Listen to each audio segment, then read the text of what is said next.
So I've been flying drones for years, and it's been incredible. All the way back in 2015, I built my first custom drone which could lift a GoPro. And from the beginning, I pretty much fell in love with it. Since then, I've reviewed the Spark, the Mavic Air, and most recently, the Mavic Mini. And you know, until I got the Mini, I'd never had a single issue with any drone. So when my first Mavic Mini flew away, I was a little confused to say the least. Okay, so all the way back at the end of January, I was midway through the production of my Mavic Mini review. It was a regular Saturday, so I decided to head out to shoot some more footage in between studying when I had a few free hours, and I chose some local flooded fields as the location for shooting. Now, when I arrived, the wind was a little bit stronger than I would usually be happy with, but I thought, you know, I'm going to be flying in sport mode and not too far away from myself, so I thought nothing of it and I flew anyway. But what I didn't see coming was just how bad the weather would get. The location, well, the reason why it was flooded was because there was a storm heading to the UK, and deciding to fly there was mistake number one. After a while at the main location and after a few wind warnings in the app which I completely ignored, I decided to move over to a new location that was more shielded by trees to get some lower level flying shots. So I let the drone hover whilst I was walking over to the new location that I wanted to shoot at. I was walking through some pretty thick mud and I remember looking at my phone and thinking, hang on a minute, that drone is drifting. And at the same time I was thinking, it's fine, I'll recover it when I get to the new location. But I didn't have a chance to do that.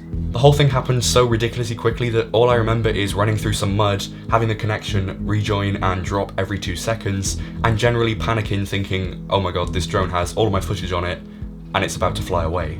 Now I've learned a pretty hard lesson from this whole experience, but what's a whole lot easier to learn is a brand new skill from today's sponsor, Skillshare. And I'm sure you've heard of the thousands of inspiring classes Skillshare has on their site.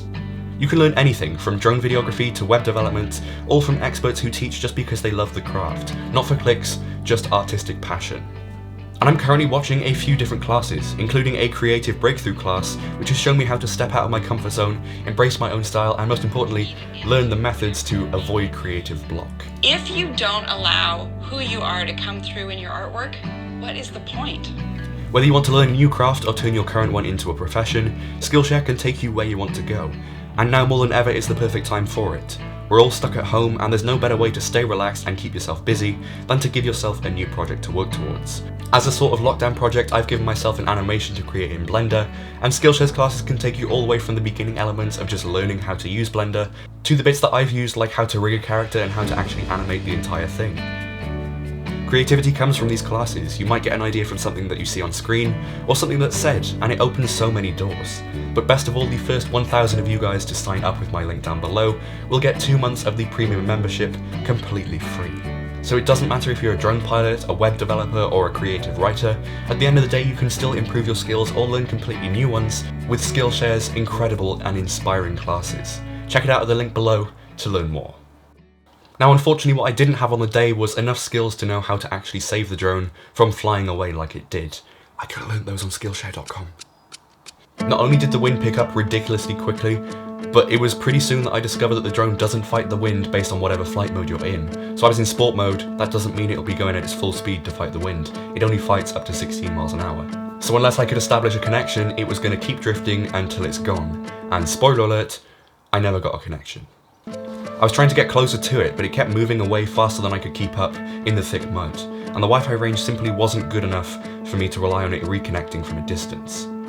After a little while, I did manage to get a connection for about 45 seconds, when I quickly discovered that it was over a road and heading into an industrial estate, but I couldn't go near its flight path because of the flooding. I made the stupid decision to throttle up, thinking that would give me more power in the forwards direction and allow me to land. But in the panic, I never thought to use the emergency motor shutoff because I was worried about it dropping on a car or on a building or, injuring someone, and at the end of the day I'd rather lose the drone than have an insurance claim. And it essentially sealed the fate of the drone. At this point, there was no getting it back. And after all of that, the reconnecting, the disconnecting, the maybe slight glimmer of hope when I got it back for 45 seconds, it was gone for good, and I watched it completely hopelessly without a clue of what to do. So I headed into my car and drove closer to its last recorded location, with the controller next to me, searching for it. Eventually, I parked up, and after searching through all the fields on its flight path, I took myself through a forest close to its last recorded location. My thought process here was that maybe it was being pushed by the wind and it would have hit a tree and come down, or even the battery could have died and it would have landed somewhere in a tree and then I could try and shake it and get it out. But I spent hours through that forest. I spent about 4 hours in total throughout the rain. I fell over a couple of times and it was just a horrible experience. And I didn't find a thing, and that was the worst bit about it. After about 4.5 hours of searching high and low throughout the entire forest and the fields nearby, I decided to call a time of death and head home, assuming the drone was a complete loss and that I'd lost all of the footage on the card. But when I was home, I realised something. I had a screen recording going, and the last few seconds that it was connected for gave me some important data. Its remaining flight time, its speed, and its battery life. And after there was no flight log, if I didn't have the screen recording, I would have had no chance of finding it. With all that data, I realised I can figure out exactly where it was heading, so I did that. Speed multiplied by time would give me a rough area for it to land in. So I went into Photoshop and I created this.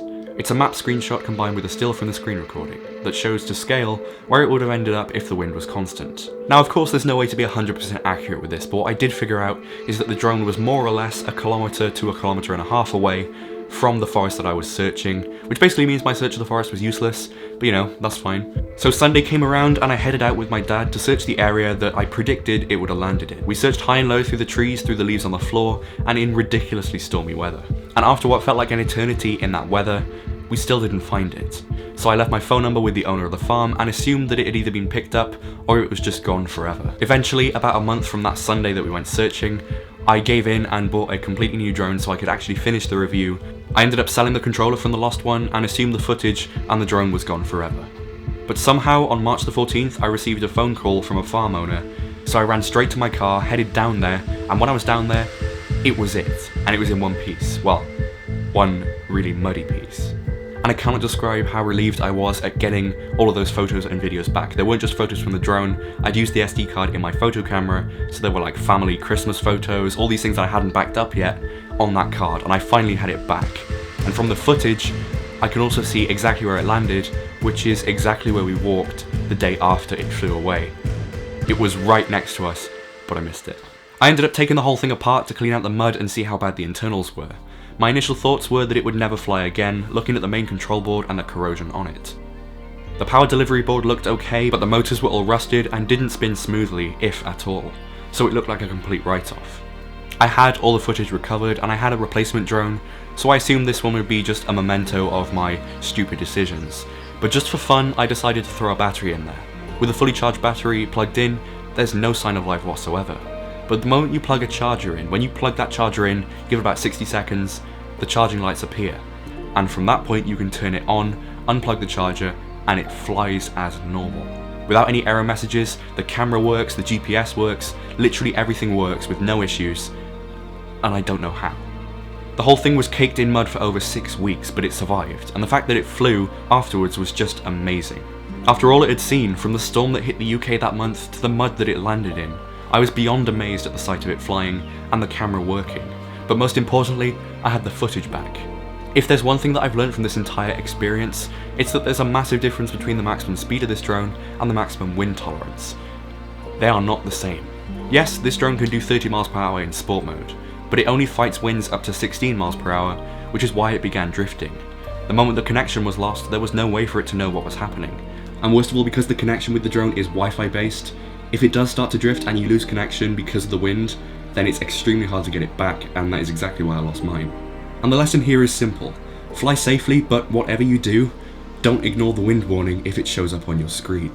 This drone is absolutely incredible, but for its weight, there's going to be some limitations, and unfortunately that is one of them.